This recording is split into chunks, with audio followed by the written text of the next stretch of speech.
మొదటగా శేఖర్ రెడ్డి గారి దగ్గరికి వెళ్దాం. శేఖర్ రెడ్డి గారు, గుడ్ ఈవినింగ్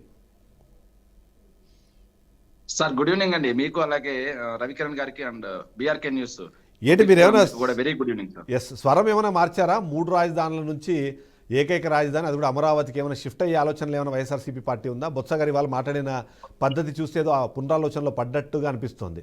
ఏమంటారు మీరు? ఏం లేదండి, పార్టీ అయితే ఆ దిశగా అయితే ఇంకా పునరాలోచన ఏం లేదు. మాకు రాష్ట్ర సమగ్ర అభివృద్ధి మాత్రమే వైఎస్ఆర్ కాంగ్రెస్ పార్టీ లక్ష్యం అండి. మేము మొదటి నుంచి చెప్తున్నాం సార్, ఇది ఆలోచన చేయాల్సిన అంశం. ఎందుకంటే బీజేపీ మిత్రులు కూడా అక్కడ ఉన్నారు, ఎవరంటే చదువుకున్న అతను కాబట్టి, అతను కూడా ఆలోచన ఉన్నటువంటి వ్యక్తి కాబట్టి నేను మాట్లాడినా బాగుంటది కాబట్టి మాట్లాడుతున్నాను sir.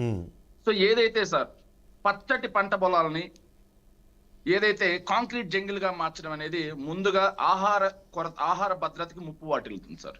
At the same time ముంపు ప్రాంతం అని మేము చెప్తే ఇది ముంపు ప్రాంతం కాదు అని చెప్పి వీళ్ళు చాలా సార్లు మాట్లాడారు. కానీ ముంపు ప్రాంతం అయ్యా అని చెప్పి మేము మాట్లాడడానికి మేము చూయించాం కూడా. ఏదైతే ప్రపంచ బ్యాంక్ నుంచి వీళ్ళు నిధులు తీసుకొస్తుంటే వాటిలో 8,000 కోట్ల రూపాయలు ఓన్లీ ఫర్ ఏదైతే అమరావతిలో నీళ్లు రాకుండా ఉండడం కోసం, ఫ్లడ్ మేనేజ్మెంట్ కోసం వాడాలి అని చెప్పేసి ప్రపంచ బ్యాంక్ రిపోర్ట్ లోనే ఉందంటే అది ఇక ముంపు ప్రాంతమా కాదని కూడా మనం ఆలోచన చేసుకోవాలి. ఇది కాకుండా సార్, వాళ్ళు ఎన్నికలకు ముందు మేము చెప్పిన మాట ఏంటంటే అమరావతి కట్టడానికి 1,00,000 కోట్లకు పైగా ఖర్చు అవుతుంది. 1,00,000 కోట్లకు పైగా ఖర్చు పెట్టి ఈ రోజు ఒక్క 23-24 గ్రామాల్లో మనం పెడితే రాష్ట్ర సమగ్ర అభివృద్ధి మొత్తం ఆగిపోతుంది. సో ఏదైతే మనం హైదరాబాద్ లో చేసిన తప్పు మళ్ళీ చేయకూడదు అన్న ఉద్దేశంతో వైఎస్ఆర్ కాంగ్రెస్ పార్టీ తీసుకెళ్తే దానికి వాళ్ళు మాట్లాడిన మాట ఏంటంటే సెల్ఫ్ ఫైనాన్స్డ్ సిటీ, దీనికి ₹1 పెట్టాల్సిన పని లేదు, దానికి అదే డబ్బు సంపాదించుకుంటుంది, ఎక్కడ మీరు అప్పు తేవాల్సిన పని లేదు అని చెప్పేసి ఆ రోజు చంద్రబాబు నాయుడు గారితో సహా అందరూ మాట్లాడిన అంశం కూడా మీరు అందరూ గమనించారు. సో ఈ రోజు మేము మాట్లాడుతున్నాం సార్, సో అది సెల్ఫ్ ఫైనాన్స్డ్ సిటీ అయితే ఏదైతే 2019కు ముందు వాళ్ళు హడ్కో నుంచి తీసుకొచ్చినటువంటి 1,275 కోట్ల రూపాయల రుణం, అదేవిధంగా అమరావతి బాండ్స్ ద్వారా తీసుకొచ్చినటువంటి 2,000 కోట్ల రూపాయలు, అదేవిధంగా బీబీఐ బ్యాంకుల కన్సార్టియం ద్వారా తీసుకొచ్చినటువంటి 2,060 కోట్ల రూపాయలు, మొత్తంగా 5,335 కోట్ల రూపాయలు గతం ఏదైతే తెలుగుదేశం పార్టీ 2014 నుంచి 19 మధ్యలో కేవలం అమరావతి కోసం అప్పులు తీసుకొచ్చింది. సరే, అమరావతి కోసం అప్పులు తీసుకొచ్చింది బానే ఉంది.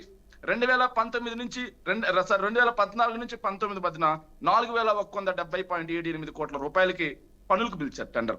ఖర్చు చేసింది మాత్రం 5,587 కోట్ల రూపాయలు. అంటే దాదాపుగా వాళ్ళు ఆ రోజు 1,100-1,200 కోట్లకు పైగా నామినేషన్ పద్ధతిలో ఇచ్చారు.